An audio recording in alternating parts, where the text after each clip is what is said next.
En el vasto y diverso tapiz del folclore hispanoamericano, pocas figuras son tan universalmente reconocidas y temidas como la Llorona, la mujer que llora. Su leyenda, transmitida de generación en generación, desde los áridos desiertos del norte de México hasta las selvas húmedas de Sudamérica, e incluso en comunidades hispanas de Estados Unidos, varía en sus detalles específicos, pero el núcleo de la historia permanece constante y escalofriante. El espectro de una mujer atormentada, condenada a vagar eternamente cerca de ríos, lagos y cuerpos de agua, llorando desconsoladamente por los hijos que ella misma, en un arrebato de locura o desesperación, ahogó. Su lamento lastimero, ¡ay mis hijos!, llevado por el viento nocturno, es un sonido que hiela la sangre y advierte de su presencia funesta. Los orígenes de la leyenda de La Llorona son antiguos y complejos, fusionando elementos de las mitologías prehispánicas con las narrativas y los temores traídos por los conquistadores españoles. Algunos estudiosos rastrean sus raíces hasta deidades aztecas como Cihuacóatl, la mujer serpiente, una diosa de la fertilidad y la maternidad, pero también asociada con los partos difíciles y la muerte de infantes, cuyo llanto se decía presagiaba guerras y desgracias. Otras figuras mitológicas como Coatlicue, la Madre Tierra, o Chalchiutlicue, diosa de las aguas terrestres, también comparten atributos que podrían haber contribuido a la formación del mito. Con la llegada de los españoles y la imposición del catolicismo, estas figuras paganas fueron a menudo sincretizadas o demonizadas, transformándose en entidades más oscuras y moralizantes. Una de las versiones más extendidas de la leyenda, y quizás la que más ha perdurado en el imaginario popular, sitúa la tragedia en la época colonial. Se cuenta la historia de una hermosa mujer indígena o mestiza llamada a menudo María. María era conocida por su belleza deslumbrante, pero también por su orgullo y su vanidad. Se enamoró perdidamente de un apuesto y rico caballero español, un hombre de alta cuna que, aunque cautivado por su belleza, nunca tuvo la intención de casarse con ella debido a las rígidas barreras sociales de la época. De esta unión ilícita nacieron 2 o 3 hijos, a quienes María amaba con devoción. Durante un tiempo vivieron una aparente felicidad, aunque siempre a la sombra de la clandestinidad. María soñaba con el día en que su amado español la desposara y legitimara a sus hijos. Sin embargo, el caballero, presionado por su familia y las convenciones sociales, terminó casándose con una dama española de su misma clase y posición, abandonando a María y a sus hijos. El corazón de María se partió en 1000 pedazos. El dolor del abandono, la humillación del rechazo y el temor por el futuro incierto de sus hijos la sumieron en una profunda desesperación.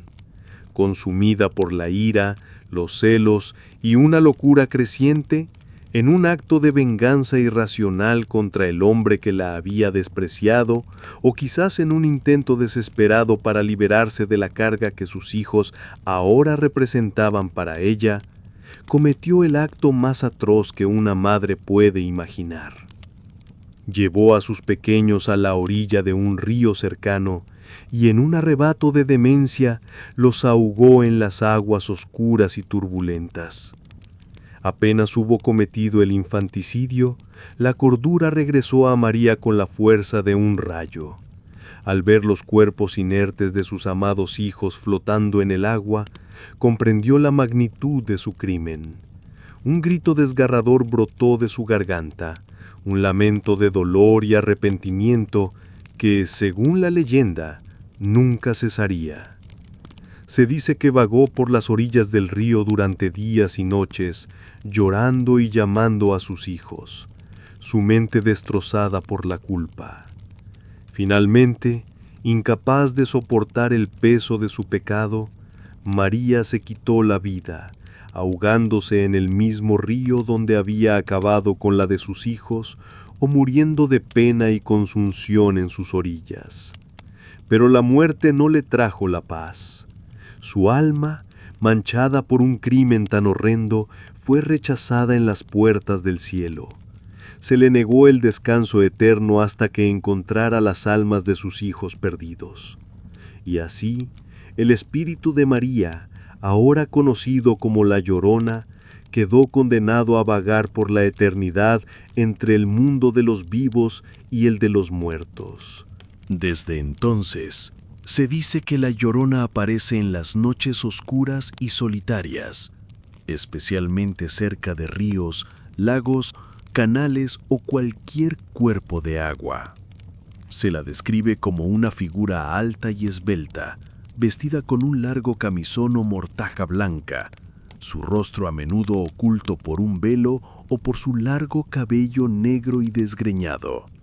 Pero su característica más distintiva y la más aterradora es su llanto, un gemido lastimero, agudo y penetrante, que suena como «¡Ay, mis hijos!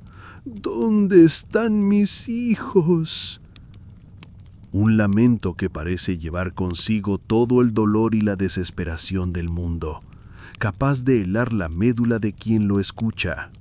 Quienes han tenido la desgracia de oír su llanto aseguran que es un sonido que no se olvida jamás, un eco de pura angustia que se clava en el alma. Se dice que si su lamento se escucha cerca, la Llorona está en realidad lejos, pero si se oye a lo lejos, como un susurro lastimero en la distancia, entonces el espectro está peligrosamente cerca, acechando en las sombras. La Llorona no solo es un espíritu lastimero, también es considerada una figura peligrosa, un presagio de muerte o desgracia.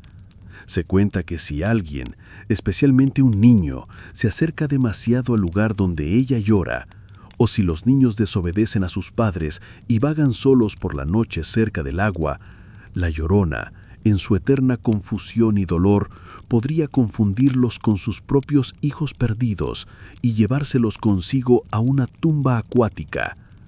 Por esta razón, la leyenda de la Llorona ha servido durante generaciones como una advertencia para los niños, una forma de inculcarles el temor a alejarse de casa por la noche o a acercarse a lugares peligrosos. Las historias de encuentros con la Llorona son innumerables y varían de región en región. Algunos cuentan haberla visto flotando sobre el agua, otros caminando lentamente por las orillas de los ríos, siempre con la cabeza gacha y el cuerpo sacudido por sollozos. Hay quienes afirman haber sentido su presencia como un frío repentino e inexplicable, o haber percibido un olor a humedad y descomposición antes de escuchar su llanto. Los perros aúllan y los caballos se encabritan con terror cuando ella está cerca, como si los animales pudieran percibir su naturaleza antinatural. En algunas versiones, la Llorona es más agresiva, una entidad vengativa que no solo busca a sus hijos, sino que también castiga a los hombres infieles o a las mujeres que abandonan a sus propios vástagos. Su leyenda se convierte así en una fábula moral sobre las consecuencias de la traición, la irresponsabilidad y la violencia intrafamiliar. Es un reflejo de los temores ancestrales asociados con el agua como elemento de vida, pero también de muerte, y con la noche como el reino de lo desconocido y lo sobrenatural. Incluso en la era moderna, con todas sus explicaciones científicas y su escepticismo, la figura de la Llorona sigue viva en la tradición oral y en la cultura popular.